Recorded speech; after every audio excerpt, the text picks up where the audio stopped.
Alors, Luc Carounas, nous parlerons dans la seconde partie de l'émission de l'affaire Denis Baupin, ce député écologiste qui est accusé de harcèlement sexuel sur des élus de son parti.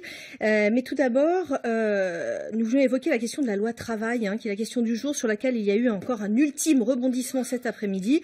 C'était un peu la journée des tentatives de la dernière chance qui s'est déroulée. Un vrai scénario de film depuis ce matin. Manuel Valls qui a reçu les députés socialistes et parmi eux, bien sûr, les frondeurs ce matin à Matignon pour essayer de les convaincre d'accepter un compromis sur le texte. Peine perdue. Tout le monde est reparti en campant sur ses positions. Et puis, on a appris la convocation du Conseil des ministres extraordinaire en début d'après-midi. C'était l'étape préalable à l'utilisation du 49.3. Et puis, cet après-midi, à l'Assemblée nationale, Manuel Valls a donc solennellement engagé la responsabilité du gouvernement pour pouvoir faire passer ce texte de la loi travail sans vote. Alors ça y est, c'est le passage en force, on y est. Ça, c'est ce que certains vont vouloir expliquer à partir d'aujourd'hui. Non, c'est pas le passage en force, c'est malheureusement la chronique d'un 49.3 annoncé. Moi, je faisais partie de ceux à la fois qui croyaient en l'intelligence collective. Moi, je pensais qu'on arriverait encore ce matin sur la base de cette notion du compromis, d'ailleurs, qu'avait beaucoup avancé le président de la République la semaine dernière dans son discours à la Fondation Jean Jaurès, qu'on allait réussir au nom de cette intelligence collective de se retrouver autour d'une table, de poser les uns et les autres des actes pour faire un chemin commun, et non pas de renvoyer cette image aujourd'hui du 49.3. J'y étais personnellement pas favorable, mais à partir du moment où vous avez une minorité de collègues, députés socialistes, hier soir... Une minorité de blocage, a dit Manuel Valls. Une minorité de blocage, il a raison. Hier soir, dans les travées de l'Assemblée nationale, je n'y étais pas, je suis sénateur, on voyait finalement très peu de députés de droite présents, et la controverse amenée, portée par nos propres rangs. On est entré dans autre chose. Et moi, je retiens de cette journée le coup de gueule de Christophe Sirugue. On ne peut pas prêter Christophe Sirugue d'être ni pro-valsiste, ni de l'aile droite. Et c'est un rapporteur de grand talent qui a montré ses qualités dans la manière dont il a voulu chercher ce compromis. C'est son coup de gueule de dire bon ça va, ça suffit, on n'y arrivera pas. On a une minorité qui, pour des raisons idéologiques, certains diront de posture, mais surtout de vouloir être dans finalement autre chose que dans l'action. Nous sommes dans l'action aujourd'hui, de vouloir bloquer un texte, de le prendre en otage. Il faut quand même pour celles et ceux qui nous écoutent comprendre une chose. Vous avez aujourd'hui dans la majorité présidentielle et gouvernementale 245 députés, 245. Pas 10, 15, 20, 30, qui sont favorables à ce texte, tel qu'il a été porté dans le dialogue et le compromis que je soulignais.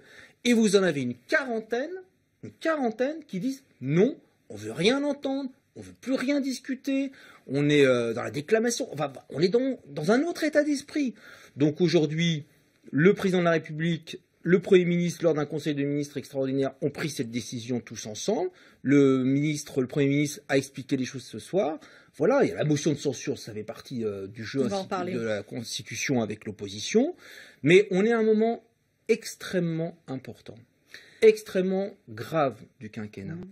Nous sommes dans un moment, après avoir vécu beaucoup de défaites électorales, un moment de défiance vis-à-vis de la gauche en général et de ceux qui dirigent ce pays en particulier. Un moment où on a une perte de repères. Eh bien, on a quoi? On a des élus socialistes, des élus communistes, des élus écologistes qui ont été tous élus sur un contrat de gouvernement quand même. Je veux bien qu'on ait la mémoire courte, mais le 6 mai 2012, quand on a permis l'élection de François Hollande, c'était sur un contrat de gouvernement. Eh bien, aujourd'hui, il n'y avait pas vraiment cette évolution. Aujourd'hui, ces élus de gauche, prennent la responsabilité peut-être de notre échec collectif dans un an. Oui, alors justement, ces frondeurs, vous en parlez, ont pourri la vie de François Hollande et de Manuel Valls ces derniers mois, ces dernières années aussi. La cassure semble donc consommée, elle est structurelle maintenant entre ces deux gauches. Comment regardez-vous cela et surtout, comment vous l'analysez de la part de ces frondeurs? Est-ce que dans le fond, c'est parce qu'ils ne veulent pas de François Hollande ou de à la candidature en 2017? Est-ce que c'est ça le vrai sujet? Je vois ça avec beaucoup de tristesse d'abord. Vous savez, moi, je suis issu d'un milieu modeste. Je suis né en banlieue, je vis en banlieue, je suis maire d'une ville de banlieue, Alfortville. Ma famille politique, c'est la gauche, c'est le Parti socialiste, et je suis attristé du spectacle que l'on est en train de donner finalement de cette gauche qui n'arrive pas à gouverner quand elle est au pouvoir. Et donc, j'ai 44 ans, je ne suis pas d'une génération qui se résigne. Et donc, je vais me battre. Je vais me battre d'abord pour être dans l'explication, pour aller expliquer à mes concitoyens, d'abord aux Alfortvillais, pourquoi nous en sommes là aujourd'hui, être fier de ce que nous sommes en train de porter dans ce quinquennat, et d'essayer peut-être, encore une fois, peut-être que la gauche puisse s'inscrire dans la durée au pouvoir. Oui, ça c'est ce que vous ressentez, mais dans l'analyse de quels sont les fondamentaux de ces frondeurs, quel est leur réel qu'est-ce qu'ils cherchent? Non, mais moi je vous réponds très clairement à votre question. Je pense qu'aujourd'hui on n'a plus rien en commun. Voilà. Au moment où on se parle, on n'a plus rien de commun. Et je pense que le Rubicon a été franchi. Alors je vois bien, là encore, de la posture. Christian Paul qui ce matin commence à nous expliquer qu'il peut-être lui aussi prendrait l'usage des outils constitutionnels en votant la motion de censure. Ensuite, dans un deuxième temps, il nous explique mais la motion de censure, ce n'est pas contre le gouvernement, mais c'est d'empêcher ce texte que je considère mauvais. Vous croyez un instant... Ah non, c'est important ce que je vais vous dire. Vous croyez un instant que Christian Paul va voter la motion de censure demain avec ses amis? Je vous dis que non. Alors, et vous savez pourquoi? Parce qu'il sera au Montbeuvray lundi prochain avec Arnaud Montebourg pour annoncer la candidature d'Arnaud Montebourg dans des primaires internes au Parti Socialiste. Christian Paul et ses amis, c'est un pied dedans, un pied dehors, et ils participent au délitement de mon Parti Socialiste. Donc vous êtes sûr que le gouvernement ne prend pas vraiment un risque avec cette motion de censure qui va être d'abord déposée par la droite, auquel le Front de gauche a dit qu'il pourrait se rallier, et éventuellement une partie des frondeurs aussi. À part Pouria Amirchaï, qui est un des rares députés honnêtes, qui ne s'est pas levé au moment du congrès de Versailles sur la déchéance de nationalité, c'était le seul peut-être, le seul qui est conforme avec ce qu'il pense et qui a quitté d'ailleurs le Parti Socialiste. Peut-être que Pouria, lui, votera la motion de censure et que lui, il sera définitivement dans autre chose. Justement. Mais tous les autres, non. Tous les autres sont dans de la posture, y compris Olivier Falorni, que j'écoutais sur des ondes cet après-midi. Et on voit bien qu'il est dans un esprit revanchard à François Hollande. Voilà, c'est le match retour. Et tous ces collègues-là, aujourd'hui, qui participent à notre déliquescence et voire à notre échec de demain, je vous le dis, demain, parce qu'ils sont dans une hypocrisie générale vis-à-vis des électeurs à qui ils sont censés, soi-disant, s'adresser, ils n'iront pas à la motion de censure. Alors justement, vous parliez de Pouria Amirchaï. On va écouter un petit son de lui, puisque vous le taxez d'honnêteté au moins. Il explique sa position. Ça ne me pose pas de problème en soi. Et d'ailleurs, j'aimerais bien que Manuel Valls m'explique, lui qui n'arrête pas d'expliquer qu'il faut gouverner avec la droite, qu'il n'arrête pas de tendre la main à messieurs Ciotti et compagnie, qui viennent pas à moi me faire la leçon. Si demain, il y avait des votes concomitants entre des gens de gauche et des gens de droite, on verra bien comment ça se passe. Alors Pouria Amirchaï, qui était au micro de Pierre Fiossion, explique qu'il est peut-être prêt à voter cette motion de censure de la droite qui a déjà été déposée.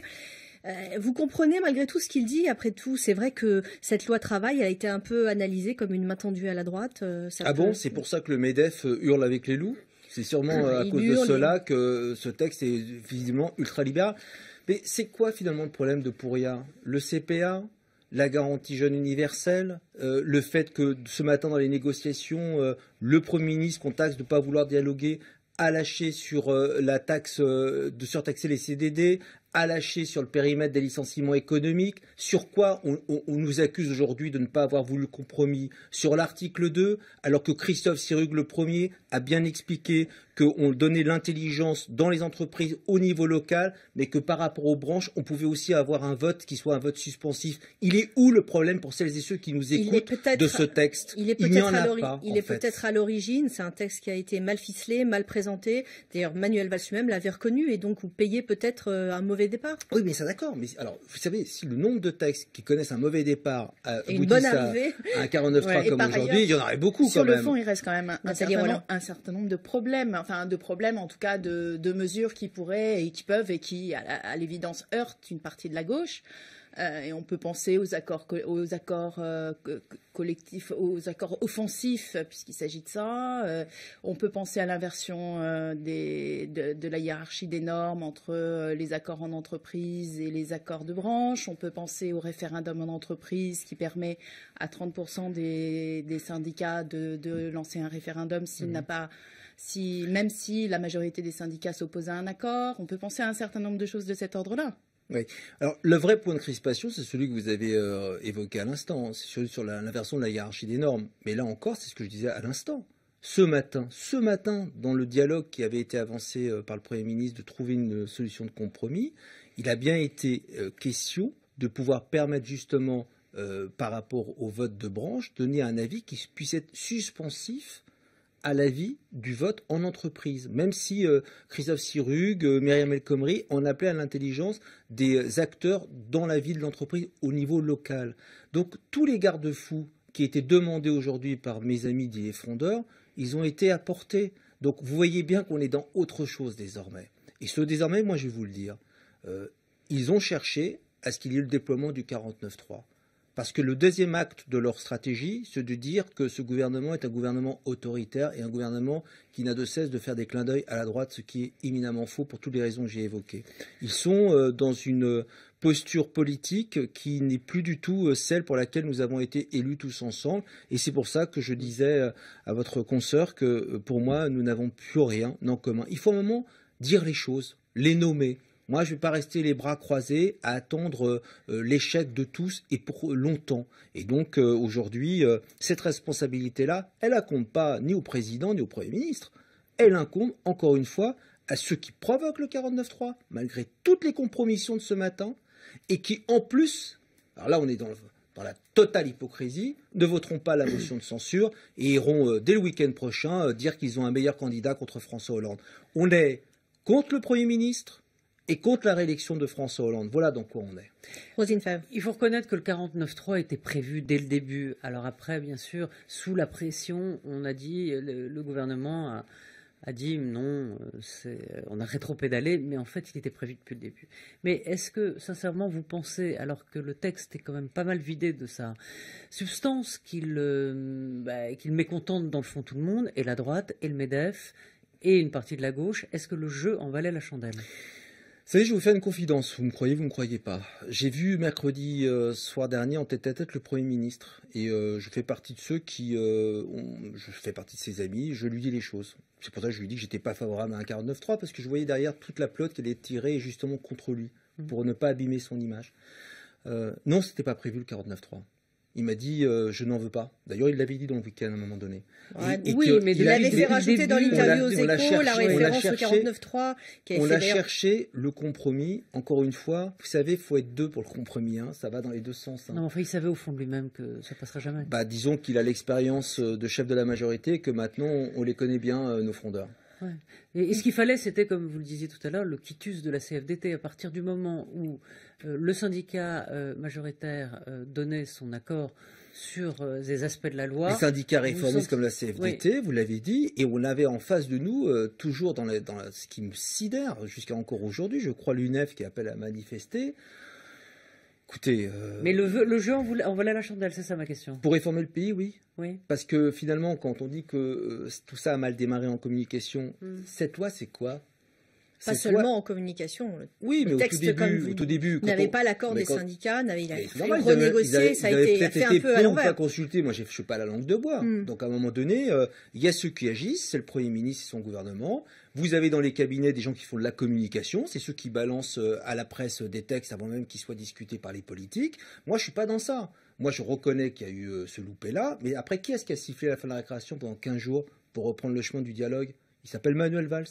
Qui a accepté de rentrer dans le compromis? Beaucoup de syndicats réformistes, vous l'avez dit. Donc finalement, si cette loi, qui n'avait que pour seul intérêt de sanctuariser les CDI, qui n'avait que pour seul intérêt de mettre sur la table le CPA, en plus dans le cas des dialogues, la garantie jeune universelle, qu'on n'a fait que renforcer les droits des salariés. Non, mais les licenciements économiques, ça ne renforce pas les droits des salariés. Non, mais le dialogue de ce matin, c'est que nous sommes restés sur le droit actuel. Voilà, il y a eu un dialogue. On n'était pas d'accord. Le Premier ministre écoute ceux qui n'étaient pas d'accord. Il a tendu la main, dit chiche, ok, on y va sur ça aussi. Donc vous voyez bien qu'il n'y a pas une posture de la part du Premier ministre de vouloir fermer la porte. On était bien dans autre chose. Vous disiez tout à l'heure l'accusation de gouvernement autoritaire, mais c'est vrai qu'en recourant au 49.3 sur un texte qui est censé permettre le dialogue social, c'est quand même un signal très négatif qui envoie. Est-ce que vous ne pensez pas que les Français vont dire encore une fois, après la loi Macron, on retourne le gouvernement moi, la loi Macron marque son inefficacité malgré tout, et Emmanuel Valls au premier chef. Tout le monde se gargarise notamment sur les transports avec les bus, que c'est des choses qui fonctionnent bien. Il y a d'autres choses qui fonctionnent bien dans la loi Macron. J'ai entendu André Chassaigne aujourd'hui extrêmement violent vis-à-vis du 49.3. 49.3. Moi, je rappelle à celles et ceux qui nous écoutent, c'est peut-être ma formation d'historien, que sous la 5e, sous Michel Rocard, c'est les communistes qui ont voté contre la CSG, au passage. Donc, il faut rappeler les choses un petit peu. Donc, aujourd'hui, le Parti communiste... Il en a abusé du 49.3, Rocard. Écoutez, il n'y avait pas de majorité, ceci dit, à l'époque, j'étais étudiant, j'observais ça non pas comme un acteur, mais comme un observateur, mais je suis pas loin de penser que vous avez raison. Donc aujourd'hui, le Parti communiste français veut nous faire mordre la poussière. Vous avez aujourd'hui, dans la gauche française, deux gauches, celle qui pense qu'en faisant table rase de ce que nous sommes, il y aura une reconstruction. Ça n'existe pas. D'abord, les élections intermédiaires ont montré que ni le Parti communiste, ni les écologistes étaient une voie pour l'avenir de la gauche. Par contre, le Parti socialiste a réussi à tirer son épingle du jeu, même si nous sommes affaiblis. Et donc, moi, je vais continuer à participer au rassemblement de la gauche, comme je le fais dans ma commune, comme je le fais dans mon département, comme je l'ai fait au moment de la campagne des régionales Île-de-France. J'étais le directeur de campagne de Claude Barthelone. Nous avons rassemblé toute la gauche au deuxième tour. Et moi, c'est ça mon ADN, et je ne me résous pas à cette échec. Et vous avez perdu. Et oui, on a perdu de 30 000 voix. Au niveau national, vous dites que la gauche est donc irréconciliable, mais comment vous allez vous présenter aux élections de 2017? C'est un très mauvais signe pour l'année de campagne qui s'ouvre. Écoutez, on présentera nos candidats au premier tour, j'imagine, comme ce fut le cas avec notre collègue qui a été élu à Nantes récemment. Il y avait un candidat pour le Parti communiste, un candidat pour le Parti socialiste, mais j'ai surtout vu qu'au deuxième tour, le Parti communiste a appelé à voter pour le Parti socialiste. Tant qu'on est dans l'esprit d'une primaire, moi, ça ne me pose pas de problème. Si on est dans un état d'esprit de faire mordre la poussière aux candidats socialistes, elle est possible aussi, ça elle est même fait probable. poser un problème. Pardon ? L'élimination au premier tour est probable. Il n'y aura pas un second tour cette fois. Avec une démultiplication de candidats à gauche ? Absolument. Bien sûr. Aujourd'hui, j'ai vu que même le MDP a son candidat, les chevènementistes ont leur candidat, les écologistes pourraient avoir leur candidat. La démultiplication de candidatures de gauche au moment où nous nous parlons de ce que représente François Hollande dans l'opinion publique, à l'instant T, nous ne sommes pas au deuxième tour, c'est pas moi qui le dis, ce sont tous les sondages d'opinion depuis maintenant 6 mois. Est-ce que vous craignez l'hypothèse de scénario catastrophe? Je reviens sur la loi travail. La motion de censure de gauche, elle n'est pas complètement exclue non plus. Les communistes disent on y travaille avec les écologistes, avec une partie des frondeurs. Ça vous paraît être une hypothèse envisageable? Alors là, on est dans le scénario fiction. Oui, c'est de la fiction. Vous savez, le groupe communiste, il faut relativiser. Vous savez, il faut 58 signatures pour pouvoir déposer une motion de censure. Vous savez que le groupe communiste a été composé d'élus ultramarins parce qu'on est allé les aider tellement il y a eu un échec cuisant de leurs candidats et qui n'avaient pas la capacité de faire un groupe communiste à l'Assemblée nationale. On les a portés à nu parce que ça nous semblait être notre responsabilité. Aujourd'hui, c'est ce qui peut leur permettre d'avoir des moyens à l'Assemblée nationale. Donc moi, j'appelle mes amis communistes à se ressaisir. Je vois bien qu'André Chassaigne, c'est plus son état d'esprit. Il a certainement l'expérience de quelqu'un qui a vu beaucoup de choses. Mais moi, j'ai pas envie de voir avec lui l'échec de la gauche. Donc que ce soit les communistes, que ce soit les écologistes avec qui je parle au quotidien, avec qui je suis ami sur le plan personnel avec bon nombre des responsables d'aujourd'hui, quelle que soit leur position sur la place publique, je suis persuadé... Y compris avec Denis Baupin ? Y compris avec Cécile Duflot, David Cormand, Emmanuel Cos, Jean-Vincent Placé, François de Rugy. Vous savez, moi je suis persuadé qu'après le congrès écologiste et après le congrès communiste... Ce sera différent. Ce sera bien différent.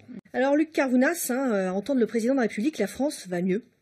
C'est ce qu'il ne cesse de répéter depuis quelques jours. Le chef de l'État d'ailleurs qui était hier à Rungis a persisté à affirmer que la situation de la France s'améliore, même si les Français ne le ressentent pas. Je vous propose de l'écouter lors de ce déplacement au micro d'Anissa El Jabri. Et il y en a toujours qui sont des grincheux. Ça peut nous arriver, chacun d'entre nous, à différentes étapes de notre vie. Il y a même une situation où on est grincheux par nécessité. Même quand ça va bien, on trouve que ça va mal. Alors Luc Carvounas, est-ce que les Français sont des grincheux? Vous êtes dur avec moi, Valérie Gas, parce qu'on a passé la première partie à présenter la problématique du 49.3, donc par rapport au spectacle institutionnel et politique qu'on renvoie. Et maintenant, on va disserter sur le « ça va mieux en France ». Ah bah c'est la phrase du moment, je vais essayer de ne pas faire de langue de bois et de vous dire mon sentiment. Si la question est est-ce que ça va mieux sur le plan macroéconomique, bah oui, il suffit de regarder les chiffres sur le pouvoir d'achat des ménages, sur la croissance, sur les investissements des entreprises. Oui, sur ce plan-là, ça va mieux. Mais ça ne se voit pas encore. C'est là le problème, ça ne se voit pas encore. J'insiste sur le encore, parce que moi, comme maire d'Alfortville, au travers des politiques publiques que j'essaie de porter, et notamment de ne pas augmenter depuis 4 ans les impôts locaux, parce que je fais attention au pouvoir d'achat de mes concitoyens, je me rends bien compte que pour eux, au quotidien, il y a des difficultés. Des difficultés structurelles, de recherche d'emploi, même si là encore, on a eu de très bons chiffres, les tout derniers qui sont arrivés. Ok, on va me les ramener à la masse générale de chômeurs sur le quinquennat, mais au moins, j'espère que l'inflexion, cette fois-ci, sera durable. Donc, je pense que le président de la République a commencé une séance, voire une séquence d'explication de son action. C'était extrêmement important. Je regrette que son discours, notamment au théâtre du Rond-Point des Champs-Élysées, organisé par la Fondation Jean Jaurès et mon ami Gilles Filkenstein, n'ait pas été finalement retransmis en direct par les chaînes info, parce que c'était un grand discours qui remettait l'action du président et dans son quinquennat dans le fil de l'histoire aussi de la gauche. Et pour moi, le président de la République, dans cette séquence, il doit s'appliquer à réaffirmer le pourquoi de ce que nous faisons, d'en être fiers. Et après, c'est aux parlementaires dont je fais partie d'être plus dans le commentaire. Vous voyez, j'ai dit ça va mieux, je l'ai expliqué pourquoi, ça ne se voit pas encore. Et je pense, mais je crois que le président l'a compris au vu du discours aux mines de Rungis, que ceux qui l'ont peut-être conseillé sur ce ça va mieux, c'était peut-être pas forcément au président de la République directement de le dire. Rosine Fabre. Alors là où vous avez raison, ça me fait penser à une métaphore météo. Vous savez, quand la température n'est pas très basse, mais que le ressenti est pourtant très froid. J'ai l'impression que c'est ce qui se passe un peu avec François Hollande. Est-ce que vous n'avez pas le sentiment que c'est la personnalité de François Hollande qui pêche et que dans le fond, les Français n'ont pas envie, le détestent et n'ont pas envie de lui reconnaître les efforts fournis? Est-ce qu'il y a quand même un peu Sincèrement, je ne pense pas qu'il y ait de la détestation. Il suffit de regarder les enquêtes d'opinion. Hein. Alors, l'enquête d'opinion avec des sondages qui vous donnent bas ne veut pas forcément dire détestation de la part des concitoyens. La détestation, je la ressentais sincèrement et réellement vis-à-vis de Nicolas Sarkozy. Aujourd'hui, ce qui est dangereux pour nous et pour le président sortant, c'est d'entrer dans une sorte d'indifférence. Oui, il ne le méprise pas, c'est vrai, il le déteste pas. Vous avez raison, il y a une forme plutôt de mépris, d'indifférence qui peut être pire. Il est là le danger, en gros aussi porté par ce spectacle à l'Assemblée nationale, où finalement les gens nous disent pourquoi on leur a fait confiance à ces gens-là. Je regarde ma montre, j'attends que ça passe et qu'on passe vite à autre chose. Il est là le vrai risque, porté de manière collective. Donc le président de la République, aujourd'hui, il est bas dans les sondages, c'est vrai. Il fait des déplacements importants à la rencontre des Françaises et des Français. Je vous dis, il est dans cette séquence d'explication. Je crois que c'est très urgent de continuer. Et puis le match, c'est dans 12 mois. Hein. Encore une fois, moi, je ne me résigne pas à avoir perdu le match. On va bientôt arriver à l'Euro 2016 avant de jouer la partie. Malgré tout, dans le gouvernement, on a un ministre qui est extrêmement populaire. Ministre de l'économie pour ne pas nommer Emmanuel Macron. On dit aujourd'hui qu'il est longtemps apparu comme un rival de Valls, etc. Mais aujourd'hui, on dit qu'il y aurait une stratégie d'empêchement pour François Hollande avec ce ministre-là qui finalement mange un peu sur ses voix, ses suffrages, ses affiliés, ses sympathisants personnels, etc. Qu'est-ce que vous en pensez? Est-ce que Macron fait de l'ombre aujourd'hui à François Hollande? Macron, il est dans le gouvernement de Manuel Valls. Il a été choisi par François Hollande. Il a même été nommé ministre de l'économie parce que le président de la République a voulu nommer son ancien secrétaire général adjoint de l'Élysée. D'ailleurs, à l'époque, on lui disait, certains le critiquaient à haute voix en disant c'est le fait du prince. C'est un esprit brillant, Emmanuel Macron. Dans le jeu collectif, c'est important d'avoir ce maillon-là. Après, je fais partie de ceux qui n'ont toujours pas compris ce qu'était son mouvement En Marche. D'ailleurs, En Marche vers quoi? Mais j'imagine que si, oui, quand il va rencontrer le président de la République, certainement, il va en marche vers l'Élysée. Mais moi, je pense que, puisque ce mouvement existe, qu'il y a une forme de laisser-faire, il était à Orléans, j'imagine que tout ça est vu et coordonné avec le président de la République. Ou alors, Emmanuel Macron est dans autre chose vis-à-vis de celui qui l'a Justement, est-ce que cette Le absence 8 mai de clarté dans leur rapport, est-ce que ça ne nuit pas aujourd'hui à François Hollande?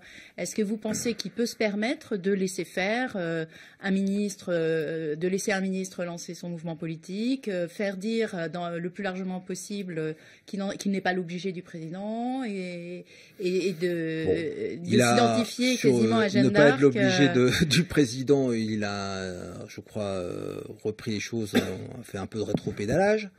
Sur son discours à Orléans, on nous avait promis un grand dessin de la France et on a finalement un cours d'histoire avec un autoportrait qui vous ramène à sa propre histoire à lui. Bon, c'est pas ma façon de faire de la politique. Ou alors, c'est ça, pour moi, tout ça, c'est le vieux logiciel. Moi aussi, je me veux moderne, mais je le démontre dans les actes, dans ce que je porte politiquement. La modernité, c'est pas une incantation. La modernité, c'est pas d'essayer de rejouer le ni droite ni gauche d'autres personnalités illustres de la Ve République qui ont tous échoué. Vous pensez qu'il a raison de laisser faire au risque de l'humiliation, au risque de perdre encore un petit peu en popularité? Je vais être franc avec vous, je vais botter en touche à votre question. Ça ne m'appartient pas de faire ce commentaire-là. C'est le président de la République, c'est lui qui a choisi Emmanuel Macron, il est dans un gouvernement. J'ai entendu le Premier ministre cet après-midi dire qu'il voulait que tous ses ministres soient au travail. Eh bien, voilà, moi, je ne peux pas dire Manuel plus. Valls, qui récemment avait dit lors d'un de ses déplacements que c'était à François Hollande de traiter le cas Macron. Écoutez, en tous les cas, encore une fois, il y a un mouvement en marche. On nous dit qu'il y a 10 000 adhérents marcheurs. Bon, ce sont des adhésions sans cotisation, sur Internet. Tout ça, c'est très virtuel. C'est l'ubérisation de la vie politique. Emmanuel Macron est dans la vie politique française, on va dire, à la lumière depuis 18 mois. Il a décidé depuis 2 jours d'aller à la rencontre des Français, d'être dans le réel, ce que je fais au quotidien depuis 17 ans. Donc tant mieux si ça participe à la réélection de François Hollande. Il n'y a pas qu'une question de preuve. Moi, j'ai baigné dans mon histoire politique sur une question qui est pour moi extrêmement importante, qui est le rapport à la fidélité. Je suis aujourd'hui là où je suis, maire d'Alfortville, parce que j'ai rencontré un homme qui s'appelle René Rouquet, qui m'a fait confiance. Et je suis toujours resté à la place qui était la mienne avant de devenir à mon tour le maire d'Alfortville. Je pense qu'en politique, ce qui se perd beaucoup, dans les repères totalement floutés désormais, c'est cette notion de loyauté et de fidélité. Oui. Enfin, certains vous diront qu'ils ont réussi en tuant le père, mais peu importe, ce n'était pas ma question. Vous disiez tout à l'heure que vous étiez dans le bureau de Manuel Valls, c'est un ami. Alors répondez-nous franchement et objectivement, est-ce que Manuel Valls est énervé par la macronite aiguë qu'il y a dans le pays? Je vais vous dire franchement, vous n'allez pas me croire encore une fois. Non, mais vous n'allez pas me croire.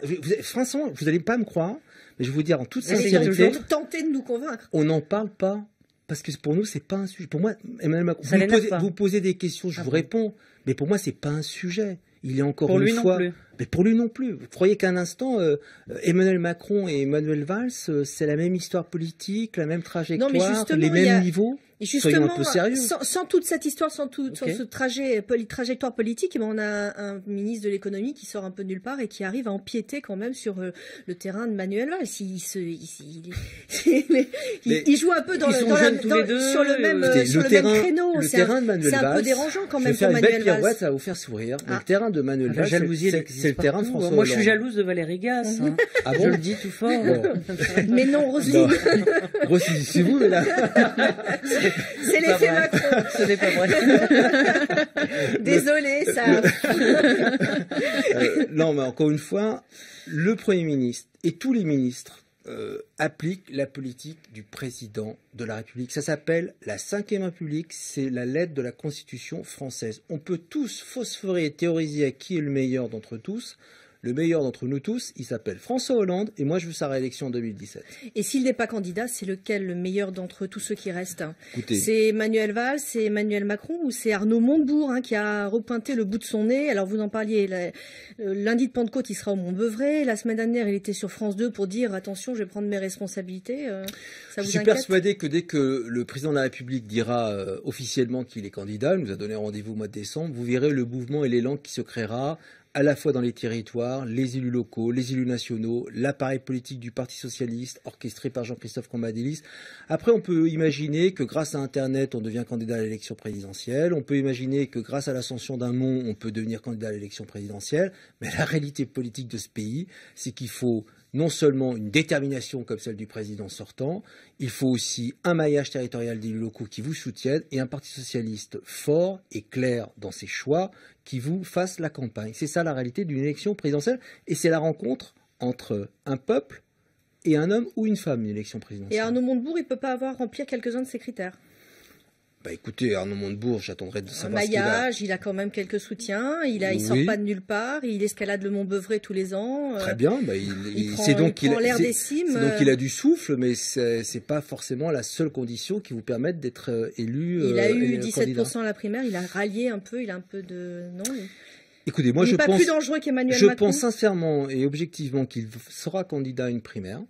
Voilà, qu'il va poser sa candidature. Mais moi, je vous dis encore une fois que dans la primaire ou pas dans la primaire, le candidat du Parti socialiste sera, et je l'espère, François Hollande. Tout le reste, ce sont des théories orchestrées par ceux qui s'y voient déjà, comme disait l'autre, mais ça ne s'expliquera pas comme ça. C'est pas ça l'histoire qu'on va écrire tous ensemble avec François Hollande. Mais pardon, Arnaud Montebourg, est-ce que ça valait tout ce tintouin, je quitte la politique, je deviens un entrepreneur, pour finalement faire sa traversée du bac à sable, revenir et être candidat à la primaire, coucou, voilà Montebourg, alors qu'il était parti pour de nouvelles aventures. Je veux dire, là aussi, est-ce qu'il n'y a pas de compris sur la marchandise des hommes politiques? Moi, je veux critiquer personne. Pour que François Hollande soit réélu, on aura besoin de tout le monde. Et je fais partie de ceux qui ont... Bien sûr, vous aurez besoin de Montebourg?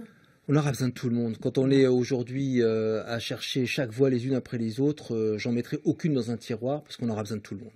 Et avoir besoin de tout le monde, c'est ne pas insulter l'avenir. Et avoir besoin de tout le monde, c'est d'essayer de rassembler. C'est ce que modestement j'essaye de faire à la fois au Parlement et au Parti socialiste. Vous avez été très critique sur EO la gauche, le mouvement lancé par Stéphane Le Foll de soutien au président de la République et de bilan, de soutien au bilan du gouvernement. Pourquoi ces critiques? J'ai pas été critique. On m'a posé une question. On peut quand même. Non, et vous y avez répondu de manière un peu critique. Sans langue de bois, tout simplement parce que dès le lendemain, les Alfortvillais se sont interrogés sur est-ce que c'est la place des ministres, plutôt que d'être à leur travail, exactement ce qu'a redit le Premier ministre cet après-midi à l'Assemblée nationale, de porter le bilan du quinquennat, puisqu'ils sont eux-mêmes dans l'action de ce quinquennat.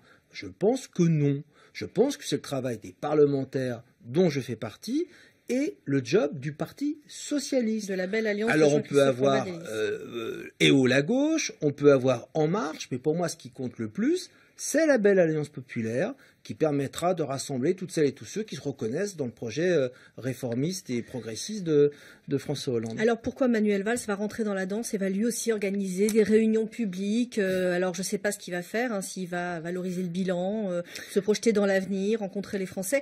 Mais en tout cas, il lui aussi met sa petite pierre à l'édifice et lui aussi est censé être dans l'action à la tête du gouvernement. Non, mais vous allez dire que je fais du prosélytisme pour mon ami Manuel Valls, mais sauf que Manuel Valls, il reprend le même chemin qu'il avait emprunté à la rencontre des Français. Au moment de la campagne des municipales, j'avais pas vu un EO la gauche municipale. Au moment de la campagne départementale, j'avais pas vu un En Marche départemental. Au moment de la campagne des régionales, j'avais eu que des critiques vis-à-vis du Premier ministre qui mouillait encore une fois la chemise. Et ben, il va mouiller la chemise dans ses rencontres avec les Français pour la réélection de François Hollande. Alors, pardon de vous dire de manière très claire que pour moi, c'est pas du même acabit, du même niveau quand le Premier ministre du gouvernement de la France se déplace pour porter le bilan et dresser des perspectives. Eh bien, on va changer de registre totalement et passer à l'affaire Denis Baupin qui agite le microcosme politique depuis hier. Elle a été révélée par France Inter Mediapart. Le député écologiste donc Denis Baupin, mari de la ministre du Logement Emmanuelle Cos, est accusé de harcèlement sexuel par des élus de son parti. Denis Baupin a démissionné de son poste de vice-président de l'Assemblée, mais il conteste les faits. Il a déposé une plainte en diffamation.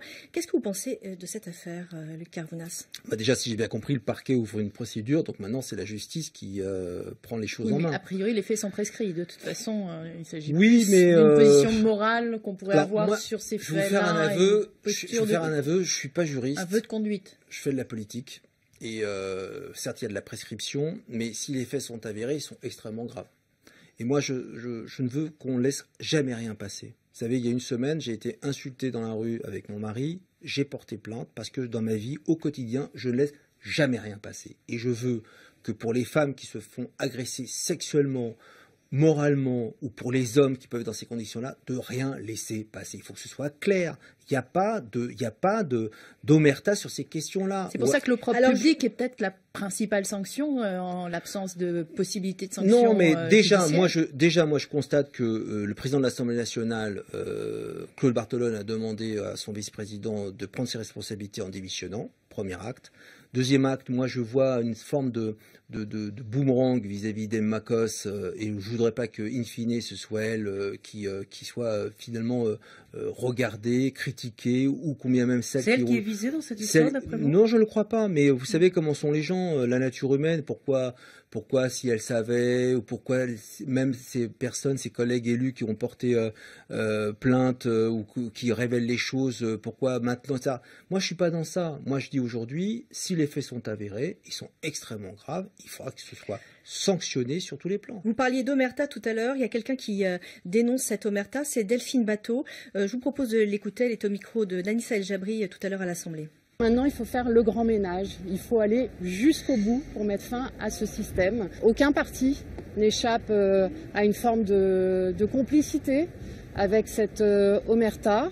Il y a un ministre aujourd'hui qui est mis en cause, qui doit à tout le moins s'expliquer, présenter des excuses. Voilà, il faut que ça s'arrête partout et pour tout le monde. Alors Delphine Batho fait explicitement référence à Michel Sapin, qui a été aussi accusé d'avoir des comportements sexistes auprès de journalistes. Il y avait une tribune dans Libération l'année dernière des journalistes femmes politiques qui se plaignaient certains comportements. Je tiens à préciser que par rapport au livre qui est sorti récemment, oui, les faits rapportés dans le livre n'étaient pas exactement ceux, mais enfin, les mêmes. Voilà. Michel Sapin a été mis en cause. Est-ce qu'il faut aussi aller moi, je suis un peu fin à l'omerta je connais pas ce dossier-là, mais je suis très surpris finalement que Delphine Batho, qui a été très silencieuse tous ces derniers mois, sorte sur un sujet comme celui-là. C'est une femme, c'est normal qu'elle une femme oui, politique mais en venant, qui a été sortie du gouvernement. En venant vous rejoindre, j'écoutais à la radio son interview et vos confrères lui demandaient mais vous avez des faits avérés? Elle dit ben non. Donc il faut aussi être extrêmement prudent parce que c'est pas tout de jeter des noms en pâture. Sur ce qui se passe avec Denis Baupin, vous avez 8 témoignages qui ont l'air d'être assez fouillés. Là, ce qui est en train de se passer avec Delphine Batho, on est dans autre chose. Et là, je suis en droit même de me demander si on n'est pas dans du règlement de compte. Mais si, là aussi, les faits étaient avérés, mais il faut des témoins.